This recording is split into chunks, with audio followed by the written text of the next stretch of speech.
Hello, welcome back to Great Reviews That Are, and today I'm going to be talking about Love and Marriage DC. This is season 1, episode 2. This one is titled Coldest Winter Ever. Um, Not so bad. I mean, with this episode, we're still getting to know them, so I'm still trying to make sure that I'm getting the names correct. And just trying to, pretty much get a feel for what their story is going to be pertaining to love and marriage. So we start off. Ashley and Monique, they meet up for lunch. They're sitting down there talking about her and Chris's marriage. Ashley, I'm starting to kind of, come around with her personality. It looks like she's just one of those where you have to learn, like you have to understand their personality, right? Or you either gonna take it one way and you're gonna like her as a person, or you will take it negatively and you'll kind of have a bad taste in your mouth when it comes to Ashley. But the conversation between her and Monique is very was a good conversation. They definitely have some things in common as far as running the household as the woman of the house, taking care of the kids, having to take a second seat to what their husbands have going on in as far as their professional life. Now, let's see. Like Ashley was just pretty much saying, she makes most of the sacrifice when it comes to everything that her husband Quick is doing and pursuing in relation with his business, or what he does for a living, which is DJing. So he does a lot of parties. Now the question is pretty much, how is he going to, in what way is he going to step up when she starts doing more for herself and doing like more for her business? How is he going to step into that role? That's going to be the thing with them two, trying to figure that out, because it doesn't look like he's slowing down anytime soon. Let me see. Then we hear from Monique that she wants to do a couple's dinner. I kind of feel like this was something she's been wanting to do. As we saw in the first episode, she's been on it with Arena and Jamie about, just asking them questions about their marriage and how they've been able to sustain for as long as they have, 26 years. 26 years, I believe.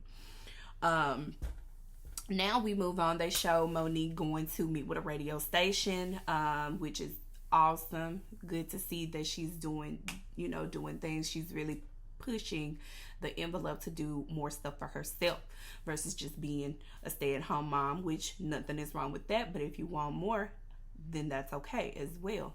She has to work that out with her husband. So she's trying to secure a spot for a co-host type situation. And then during that meeting, they bring up Housewives of Potomac, and just kind of like, they want to make sure that with her being on the show, it's not going to be no reality TV type drama or reality hosting, radio host type of drama. They're on a different wave, and they don't want none of that. Now Monique, she said she's not bringing no drama, but she said if somebody brings some drama to her, then she's definitely going to address it. And we know that to be true when it comes to Miss Monique Samuels. Moving on, Chris, he goes to meet with Kevin, which is Winter's husband. I guess it wouldn't be considered as messy, because we apparently they do know each other. They've known Kevin for a while, which still raises a couple questions on that too. But I'ma hold it on that. As Kevin is coming in to sit down with Chris, he's basically saying, I literally just got served the divorce papers. So it's like, this is really happening. Like, she's really divorcing me for real. Which I don't understand why was he so shocked in that. Winter pretty much said that he up and left and went back to his parents' house, and they haven't really had no communication for 6 months. But then when they sit down and start talking, he's basically saying he still loves this lady. He misses her. He wants his marriage. And I'm like, all right, here we go. Conflicting information. One saying one thing, one saying the other. But I don't know. Kevin, the way he was explaining himself Pretty much by the end of that, what we saw with that conversation, I still didn't understand what was going on because he was all over the place. Production is a little bit messy with the way they did him with showing how long that conversation was really going on when all Chris did was ask him one question. But that's we ain't gonna go there. Now he says that he, in the beginning he was like bringing her breakfast in bed multiple times during the week, basically catering to her. And then Chris, he says that that's something that's definitely missing in his marriage. He needs to step it up in that area. And I'm like, okay, well, Chris, if you know what you need to do it. Even if it's the littlest thing, I'm sure Monique would be appreciative, or I hope so. Monique, love her. But yes, just do it. If you already know what you should be doing or what you can do to feed back into your marriage, do it. What are you waiting on? You can make the time to make that happen. Then they move on. They have Jamie and Quick. They meet up for drinks. They did have another person. It's another couple that will be featured in the season, but as a friend group. I cannot recall their names, but yes, they all sat down, though it was 3. Just talking about everything. They brought up the CIAA weekend. Quick, he's pretty much booked solid for that weekend. I think he said he had like 15 events to do, and he already knows that Ashley's gonna be peed off about that. Not more so because really she's gonna be mad because he's basically known for overworking himself all the way into the hospital, and it's just like, dude, you can't do stuff like that. She's already taking care of the kids, and then you want to overwork yourself to the point where now she got to step in and try to take care of you as well. I mean, that's a bit much, but that's one of the things that has been common within their marriage, apparently. So they just kind of, him and Jamie just kind of have this little combative thing with each other, but not in a negative way. It's a very, very fun little banter between the two. That was pretty cool to see, nice to see, but they're still supporting each other as well. They are going to do something at the end of the weekend, the closeout of the weekend, where it will be a joint thing between the two, and that's very awesome. Supporting each other. Jamie is pretty much saying he knows that Arena is not really gonna like him getting back into that world as much as he's gonna have to in order to do this event, but that it comes with the territory. They pretty much just kind of share with each other all the different things that they dealt with from the jealousy standpoint with their spouses. Pretty sure it wasn't jealousy out of nowhere. I'm pretty sure there was some things back in those times, their younger years that were being done that made them become that way, but that's that. Moving on, Monique, she starts talking about her being on a vegan journey and all of this, and then she's discussing the radio opportunity with Chris, pretty much just letting him know, I pretty much know for a fact I got the job. However, this is what I'm going to need of you in order to be able to do this. Communication between the two, great. Chris basically said, I got this. I can make it work. We're going to figure it out. Then he brings up talking about Monique. He brings up talking to Kevin to Monique. She already made a face immediately because she's pretty much she's picked the side, and it's Winter's side. Chris is kind of conflicted. I mean, Monique even called this man a swindler. And if you've seen Tinder Swindler, then you know that's not something that's so great to be called. She basically saying he swindled Winter and he swindled you too, with his lies. So more information we know is going to come on this topic. So she's not believing it. She's on Winter's side, and that's just that. Now, the reason I mentioned about the whole vegan thing is because Monique, basically, she's doing this whole dinner and had inviting everybody over, but it's a vegan dinner. Um, I kind of was like, dang, how you gonna force your vegan food on everybody if they're not into it? You know, at least give them the option if they don't want to eat vegan. If you're inviting them to your home to eat, and that's all that's available, that's a bit much. But what I would have did is exactly what Quick and Ashley did. They ate before they got there, and I wouldn't have said that one word. But that was very funny how the both of them was sitting up in there knowing good and dang well that they just stopped and had them some seafood before they got there. And then proceeded to pretend as if they were very into eating that food. But that's okay. Um, let's see. While Quick and Ashley were sitting down, they were eating their food, enjoying having a good little outing with each other. He goes on to tell her about his upcoming schedule, and she just immediately was just like, oh, here we go. For her, she's saying, yes, okay, for you to book yourself like that, that's still, we're doing the same patterns, the same thing. You overworking yourself. And then for you to be able to do those things, so now you're putting more on me. I have to step in when it comes to the children, any activities that they have to do within that time frame that you're gone.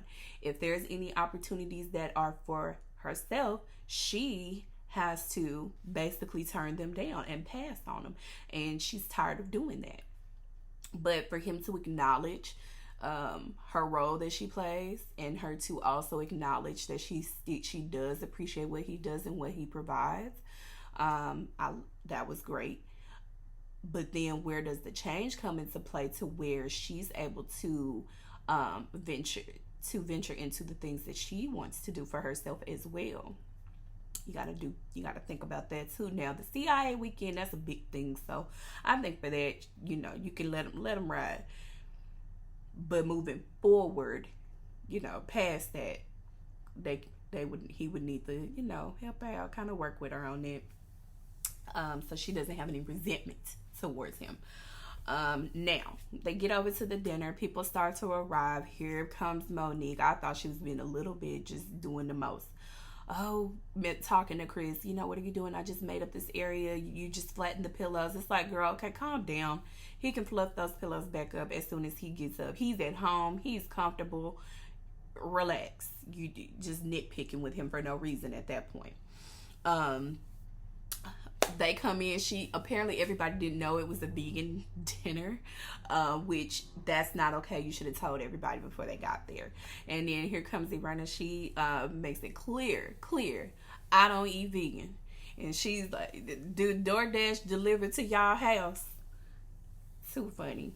But that was rude though. I think Monique definitely should have told everybody. I mean, to let them try it, yes, but for that to be the only food that's available, that was jacked up. Anyway, so they are sitting down. They're going around talking amongst each other.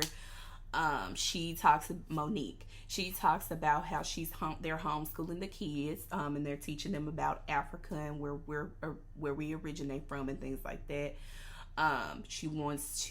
They're gonna plan a trip to go to Africa.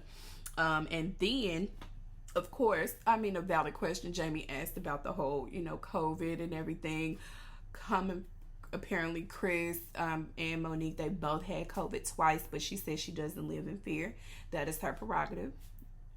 Hey, it is what it is. Now then they start talking about the time frame that they had COVID, and she basically did sit there and say that Chris pretty much they left her up in a room fending for herself. They didn't barely feed her. They didn't come check on her. And when I say Chris got so mad and so quick and cut that off, and he was just like, wait, hold on. What we're not gonna do is sit here and pretend like I didn't try to come in and help you out. Let's be clear that when you are asleep, you will wake up fussing if I wake you up out of your sleep. And she's like, oh, well, no, that was pre-COVID. I'm talking about COVID. He's like, no, even with that, we came to understand what you wanted. So moving forward, we communicated through text. And if you needed something, I would bring you something. I would bring you whatever you needed. he's like, I'm getting pissed. The fact that she kept cutting him off, I could understand why that little moment was getting a bit frustrating, because here he is trying to communicate how he's feeling. One of the things that you want him to do is to not push things under the rug, but to address them, and he was addressing it at that moment, and you were trying to overtalk him. Now, for him to tell her to shush, we all knew that was finna go sideways, and she's like, you about to ruin this dinner. And at that point, he cleared up what he needed to say. She was quiet, let him speak. And then for him to say, roll that footage back, because she clear as day said, no, I did not say that. Production, very good on this part. They rolled that footage back and showed exactly what she said. And honey, they definitely caught you in a little lie right there. But that was a little funny scene. I was just like, girl, sometimes you do be doing the most with Monique. You gotta cool it a little bit. You be so ready to be snappy with him, and he doesn't get his words out. Let me see. And then also there was a moment where Jamie shushed Irina, did her like this, when they were talking about it's like a giraffe thing that you can go do when you're in Africa. And it was like, dude, like, what's your problem? Winter, she caught that off the bat, was not feeling it. Now, she didn't say nothing the first time, but he did something similar again, and she was getting ready to get into him about it. Now, they start talking about Irina and Jamie's marriage. I mean, pretty much Jamie, he doesn't want to go back. He's like, we've been there, we've worked through those things. I'm not interested in really going back and reopening that vault. Understood, but you are on a show called Love and Marriage, and it would only make sense that people would be interested to get your perspective on how y'all have been able to make it for that long, and to push for a successful marriage. It's not all goody all the time, So, I mean, it was just like, dude, you come on, go ahead and just jump ahead and go on and put it on out there, and then you can keep it pushing. But clearly, he has some skeletons in his closet, and he is not trying to open that door. All right. So they move on to Winter. She starts speaking on her marriage, about Kevin, and Monique shares that Chris went and sat down with Kevin for lunch. I think she might have gotten a little bit irritated that he did that, but also, honey, let's remember, they did say that they knew him, they know him, and they've been knowing him for years. She's basically saying that now we find out why they were saying that he was a scammer. So apparently with the business that he was doing, allegedly he stole money from he stole money, and basically it was a lawsuit coming down from that happening. And she had no idea what was going on, even down to the fact of him, when they met, he pretty much said he had a basement apartment, but really he lived in his parents' basement. Two totally different things. However, here comes Miss Ashley asking the questions that saying what everybody else is probably thinking. One, you say that you're a relationship expert and you asked all the correct questions. Now, you said that he did say he stayed in a basement apartment. Did he lie? No. Now, was he fully truthful in what that meant? No, he wasn't. But he answered your question, though. Now, on another note, you married this man and you never saw where he lived. Something was very weird about that. But you're a relationship expert. Like, none of that made sense, none whatsoever. But, I mean, she's pretty much sticking with the story. He presented himself to be one way, and it was a complete lie. I think she thought she signed up for something with the certain level, and it just wasn't that, and she's checking out. But I can see that Ashley and Winter, they are going to have some issues coming up. Definitely looked like they were... in her confessional, in Winter's confessional, honey, she was turning up, and she said, you better be glad I'm sanctified with the Lord, because any other time we would have been about to go for blows. But we will see what happens with that. Like I said, Ashley's she asked the question that anybody else would have been thinking. I definitely was thinking the same thing, so I don't blame her.